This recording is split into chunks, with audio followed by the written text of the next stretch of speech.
नमस्कार मंडळी, स्वागत आहे तुमचं राजकीय समाचार या आपल्या लोकप्रिय चॅनलमध्ये। मंडळी, महाराष्ट्र राज्यामध्ये असंख्य अशा जमिनी आहेत की ज्या गुंठ्यामध्ये विकल्या गेलेल्या आहेत। त्याला आपण गुंठेवारी म्हणतो। आता या गुंठ्यामध्ये विकलेल्या जमिनी, मग त्यावरती बांधकामाच्यासाठी त्या जमिनी विकल्या गेलेल्या आहेत किंवा काही ठिकाणी थोडक्यात शेती करण्यासाठी ह्या जमिनी विकल्या गेलेल्या आहेत। परंतु तुकडेबंदी कायद्याचा भंग करून झालेले जमिनीचे जे व्यवहार आहेत ते आता नियमित होणार आहेत। पण अंमलबजावणी कशी होणार आहे ते या व्हिडिओच्या माध्यमातून जाणून घेण्याचा प्रयत्न करूयात। मंडळी, राज्यात तुकडेबंदी कायद्याचा भंग करून झालेले जमीन खरेदी विक्रीचे व्यवहार हे नियमित करण्याचा निर्णय राज्य मंत्रिमंडळाच्या बैठकीत हा घेण्यात आलेला आहे। सरकारच्या या निर्णयामुळे राज्यातील लाखो लोकांना दिलासा मिळालेला आहे। या निर्णयामुळे ज्या लोकांना 1-2 गुंठ्यांमध्ये जमिनीची खरेदी विक्री केलेली होती त्यांचे व्यवहार नियमित होतील। जमिनीच्या त्या तुकड्याचे फेरफार निघून 7-12 उतार्यावर मालकांच्या नावांची नोंद ही होणार आहे। ज्यांनी कुणी जमिनीचा तुकडा घेतला असेल त्यांना त्यावर बांधकाम करता येईल किंवा त्यांच्या आधारावर कर्जही घेता येऊ शकतं। तर या बातमीत आपण सरकारचा निर्णय नेमका काय आहे, त्याचा लाभ कसा घेता येऊ शकतो या प्रश्नांची उत्तरं जाणून घेऊ। सरकारचा निर्णय काय, तर राज्यात तुकडेबंदी कायद्याचा भंग करून 31 डिसेंबर 2023 पर्यंत झालेले जमीन खरेदी विक्रीचे व्यवहार प्रचलित बाजार मूल्याच्या म्हणजेच रेडी रेकनर 5% शुल्क आकारून नियमित करण्याचा राज्य सरकारने निर्णय घेतलेला आहे। 15 ऑक्टोबर 2024 रोजी याबाबत महाराष्ट्र शासनाने एक अध्यादेश जारी केलेला आहे। त्यानुसार 15 नोव्हेंबर 1965 पासून ते 31 डिसेंबर 2023 पर्यंत निवासी, औद्योगिक किंवा वाणिज्य क्षेत्रामधील जमिनीच्या तुकड्यांचे जे व्यवहार झालेले आहेत ते जमिनीच्या रेडी रेकनर दराच्या केवळ 5% रक्कम भरून नियमित करता येणार आहे। तर तात्काळ प्रभावानं या अध्यादेशाची अंमलबजावणी करण्यात येणार आहे।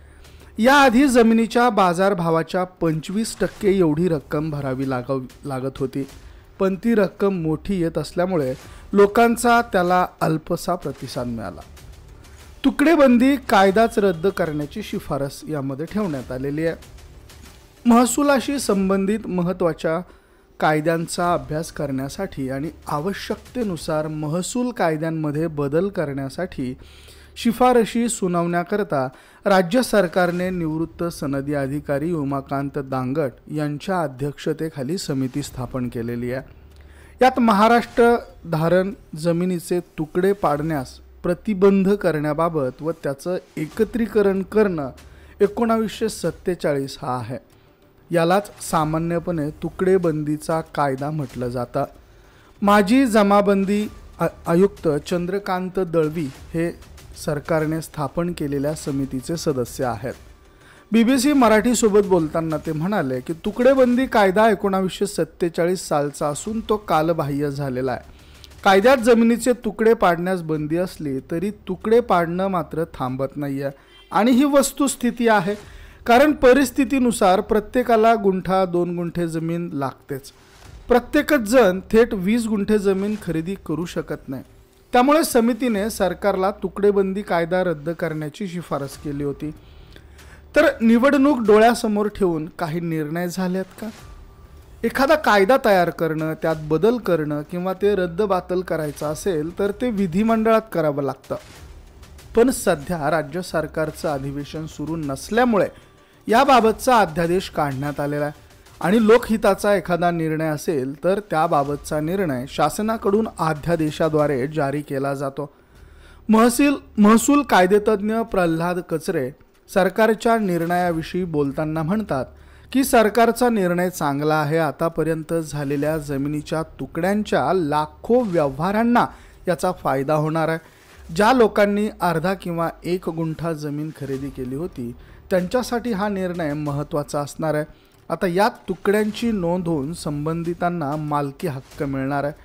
पण महाराष्ट्रात विधानसभा निवडणूक पार पडणार आहे, त्याची खबरदारी ठेवून हा निर्णय घेण्यात आलाय का, या प्रश्नाचं उत्तर देताना प्रल्हाद कचरे म्हणतात की निवडणूक डोळ्यासमोर ठेवून निर्णय घेण्यात आला असं नाही म्हणता येणार, कारण महसूल कायद्यांमध्ये सुधारणा करण्याचा राज्य सरकारचा बऱ्याच दिवसापासूनचा प्रयत्न आहे। याआधी 2017मध्ये सुधारणा करण्यात आली होती, तेव्हा कुठे निवडणूक होती? महसूल कायद्यामध्ये सुधारणेची ही प्रक्रिया आहे। तर प्रक्रिया कशी असेल? जमिनीच्या तुकड्याचा खरेदी विक्रीचा व्यवहार नियमित करण्यासाठी सरकारने जारी केलेला अध्यादेश तात्काळ स्वरूपात अंमलात येणार आहे। पण यासाठीची प्रक्रिया नेमकी कशी पार पडेल याबाबत संभ्रम आहे। एखाद्या निर्णयाची किंवा योजनेची कार्यपद्धती, अंमलबजावणी किंवा त्यासाठी लागणारी कागदपत्रे याबाबतची माहिती सरकारच्या शासन निर्णयात किंवा परिपत्रकात दिली जाते। पण तुकडेबंदी कायद्यातील या नवीन सुधारणेबाबत शासन निर्णय प्रसिद्ध झाल्याचं दिसत नाही। सध्या राज्यात निवडणुका असल्यामुळे आणि आचारसंहिता लागू असल्यामुळे तसा निर्णय येण्याची शक्यता देखील नाही।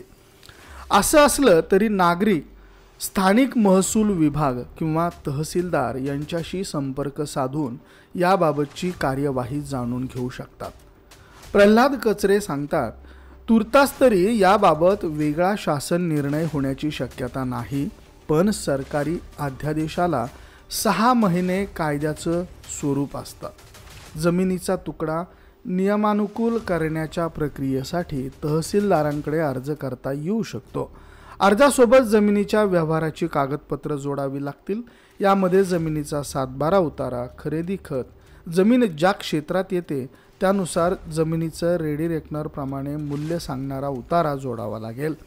दरम्यान राज्यात विधानसभा निवडणुका जाहीर झालेल्या आहेत आणि महसूल यंत्रणेमागे निवडणुकांचं देखील काम आहे।